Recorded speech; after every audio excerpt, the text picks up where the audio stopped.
xildhibaanada qaranka wasiirada dowlad goboleedka Hirshabeelle mas'uuliyiinta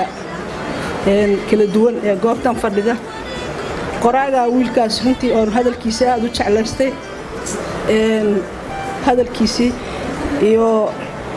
mudane Mustafa oo ay tahay galabta asaga xafladiisa daafurka mid aan fadhino dhammaan ka soo qaybgalayaashiina macallimiin ururo arday waxaan ku salaamayaa salaanta islaamka assalaamu calaykum waraxmatullaahi wabarakaatuh anka bacdi waxaan rabaa marka ugu horeysa inaan uga mahad celiyo Mustafa waa nin dhalinyaro ah laakiin marka la fiiriyo markuu meeshu ka soo jeedo waxa waaye nin dhaqanka muxuu ahaa ku jira nabadoon caan oo deegaanka runtii odayaashooda ugu fiicnaa baa dhalay nabadoonka kale uu ka sheekeynayo maxamed sabriina asagana waa adeerkiis xildhibaanada kale iyo wasiirada nala jooga maad maxamed salaad aad baan kugu mahad celinaynaa wasiir ku xigeenka gaadiidka iyo dekedaha Hirshabeelle wasiirka warfaafinta Hirshabeelle iyo wasiir